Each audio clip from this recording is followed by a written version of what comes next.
Kung gusto nyo nga malaman kung paano nga ba kami nakanood ng Showtime Live at kung ano nga nangyayari kapag commercial break. Kung gusto nyo nga malaman, panoorin nyo tong video na to. So ayun nga guys, mga around 4:30 nga is syempre nakapag-ayos na nga ako.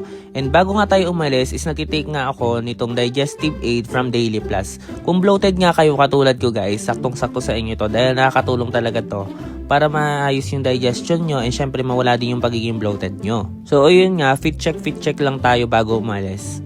And tignan natin kung ano mangyayari sa atin sa araw na to. Sobrang aga ko nga nagising yan. Hindi ko alam kung siguro mga 3:30 siguro nagising na ako. Syempre kahit 2 hours lang yung tulog natin, ilalaban natin yan. Syempre gala tayo eh, diba? Kung kilala niyo ako, hindi talaga ako mapirme sa bahay. And kahit anong gawin nyo, talagang gagala at gagala ako. So yun guys, nakarating na nga ako dun sa kanto. And syempre may mga sasakyan na doon na tricycle. And sasakyan natin yan papunta ng terminal. May mga makakasama rin pala ako sa trip na to pero hayaan nyo mamaya makikita nyo rin kung sino yung mga yon. So ayun, bago nga pumunta ng bus terminal is pumunta muna ako ng 7-Eleven and nag-withdraw muna ako ng cash. Since hindi naman lahat is available yung GCash, syempre mas maganda pa rin na may dala kayong mga cash. Kung makakash ka naman, kaya mo dami mong pera. So ayun nga, nakapag-withdraw na nga ako ng 300,000. Kasi ilang naman yung kailangan ko sa trip na to eh. Since hindi pa nga ako nag-aalmusal, dumaan muna ako dito sa McDo and umorder lang ako ng ano ba in order ko? Ayun, chicken filet tsaka 2 rice. Tapos dito ko na nga rin pala aantayin yung 2 kong kasama. So ayan nga guys, fast forward, nandito na nga ako sa bus and sobrang comfy ng bus na to kasi sobrang ganda. Alam niyo yung para siyang eroplano, tingnan niyo. Yung table niya para kayo nakasakay ng eroplano, tapos maganda na rin yung mga seat ngayon. Ewan ko kung ito ating bagong version ng Genesis bus. O matagal ng ganito, hindi ko lang alam. So ayan guys, nakarating na nga kami sa San Fernando na bus terminal and nag-transfer nga kami ng bus since wala nga atang biyahe ng Bataan to Cubao. So yun, lumipat kami dito sa San Fernando ng bus and dito na kami sasakay papunta ng Cubao. So ayan nga, kunwari nga nakatulog siya para mukhang aesthetic sa video. Sa part nga na to is medyo nakakatulog ako, siguro mga pagising-gising lang since hindi talaga ako makatulog sa bus kasi nga sobrang alog sa dulo. Sobrang tagal na nga rin nung huling luwas ko dahil August pa ata ako nung huling lumuwas. And ang palatandaan mo nga kapag nasa Manila na kayo and sobrang dami ng building and sobrang daming tao. Kaya nakakabilib talaga sa mga taong araw-araw nagko-commute dito kasi hindi biro yung siksikan tsaka yung init kapag nagko-commute sila. So yun nga, at nakababa na nga kami ng bus and dito nga kami bumaba sa GMA Kamuning and sobrang layo pala nung binabaan namin. So ito nga, malapit yun na nga malaman kung sino nga yung mga kasama ko. So ito na nga, ang kasama ko nga sa Showtime trip na to is si Camille and si Ate Honey. Si Camille nga guys is yung kasama ko sa unang Showtime experience ko and si Ate Honey is first time niya lang mag-Showtime and meron pa nga kaming makakasamang isa mamaya. Dapat talaga is 7 kami dito and hindi sumama yung isang kapatid ni Camille tsaka yung 2 naming kaibigan. Na ewan ko ba bakit hindi sumama. So eto na nga, yung isa naming kasama is nauna na nga siya dahil taga-Pasay lang naman to kaya nauna na siya dito. So yun nga, nandito na kami sa ABS-CBN audience entrance and dito nga kami papasok kasi audience kami, hindi naman kami artista, di sana kung artista kami, doon kami sa harap dadaan. So yun nga, nakapasok na nga kami dito sa loob ng audience entrance and sobrang dami na nga ring tao nung time na yan. Ang gagawin nyo nga lang din is i-briefing nga nila kayo and kailangan nyo lang mag-antay hanggang mag 11 o'clock. So ito na nga kami, since mga antok pa nga at walang tulog, paidlip-idlip lang muna kami dito habang nag-aantay na papasukin. So iyon, habang nag-aantay kami, binigyan niya kami ng mga form, ito yung pipil-upan nyo. And dito nga nakalagay yung mga terms and conditions nung it's showtime. Kailangan nyo lang mag-sign dito para ma-agree kayo sa mga terms and conditions nila. Tapos lalagyan din nila kayo ng tatak na it's showtime para iyan magpapatunay na audience talaga kayo. Tapos iyan nga, nakapag-video muna ako kay Miss Ann Curtis. Sobrang ganda niya pala sa personal, no? Ito nga pala si Lloyd is first time niya nga rin pala mag-i-it's showtime and kitang-kita man na may excitement niya, diba? So iyon guys, nag-start na nga rin mag-briefing. And ang maganda nga dito sa It's Showtime is talagang sinasabi nila yung mga fire exit, yung mga gagawin nyo kapag lumindol, kapag nagkaroon ng sunog, tuturo nila kung ano yung mga fire exit.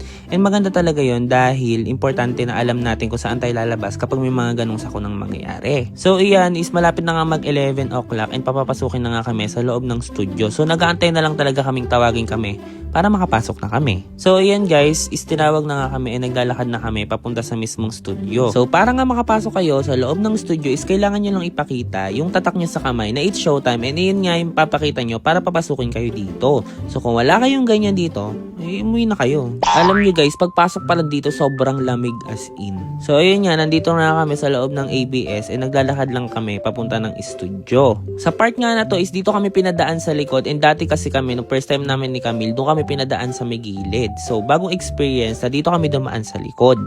So, ayun nga, nagtuturoan pa nga kami kung sino yung mauuna dito. And maya-maya nga, isatatanaw na nga namin yung mismong Showtime Studio. Alam nyo guys, yung feeling na parang dati pinapanood nyo lang to sa may TV, tas ngayon nandito na kayo. Pero ako kasi pangalawang beses ko na dito, kaya medyo sanay naman na. Wow, okay. So yun nga, sa part na to is binibriefing lang kami ni Miss Rain kung ano yung bawal gawin during live, ano yung mga pwedeng gawin kapag commercial. Alam nyo, sobrang nakakamangha talaga lahat ng tao behind Showtime kasi kitang-kita mo yung dedication nila sa work, kung gaano kasmooth yung ginagawa nila para mapakita sa atin sa TV. Actually, ibang-iba talaga yung experience pag nanood kayo ng live kasi dito nyo makikita kung gaano gumagalaw yung mga camera, and makikita nyo talaga dito yung mga eksena behind camera. So iyan nga, bago mag-start yung live show, isinuruan muna kami nung Showtime theme song kung ano yung gagawin naming step and ano yung mga kakantahin namin. Pero kung matagal ka na nang nanonood ng Showtime, alam mo na syempre kung ano yung gagawin dito.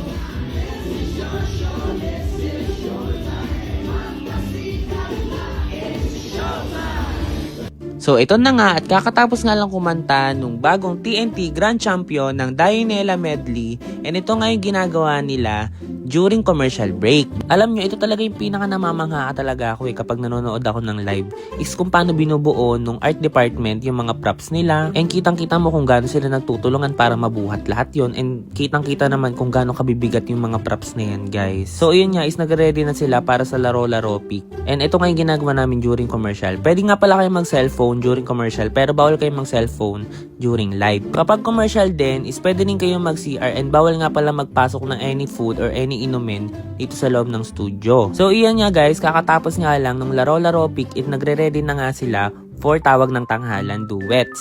Yung tawag ng tanghalan duets pala is ito nga pala yung bagong segment ng Showtime kasi kakatapos lang nung tawag ng tanghalan grand finals. So ayan guys, nakikita nyo kung paano nila binubuo yung stage ng tawag ng tanghalan, and nakaka-satisfy talaga ito panoorin. So ito na nga, si Meme Vice ganda, and sobrang starstruck talaga ako dito kapag nakikita ko. Kahit ilang beses ko na siyang nakita, gandang-ganda pa din talaga ako sa kanya. Alam mo yung parang may glow siya kapag nakikita mo siya. And iyan din si Sir Ogie, sobrang pogi din talaga sa personal.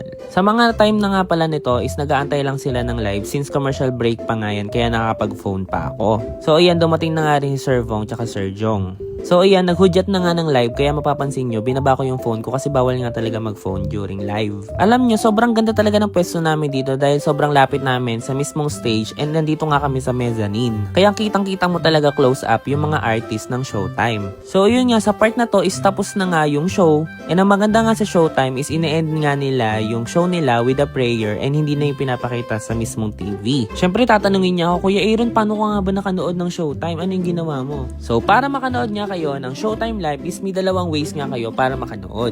Ang una is kailangan nyo mag-email sa itsshowtimeaudience@abs-cbn-cbn.com, or kaya naman mag-book kayo sa KTX, and nagbababa nga sila ng tickets tuwing Friday. Ang panonood pala ng It's Showtime Live guys is walang bayad, kaya kung may nag-offer sa inyo ng bayad, malamang scam yan dahil ang panonood ng Showtime po ay libre. O siya, magagala muna kami. Hanggang dito na lang. Bye-bye!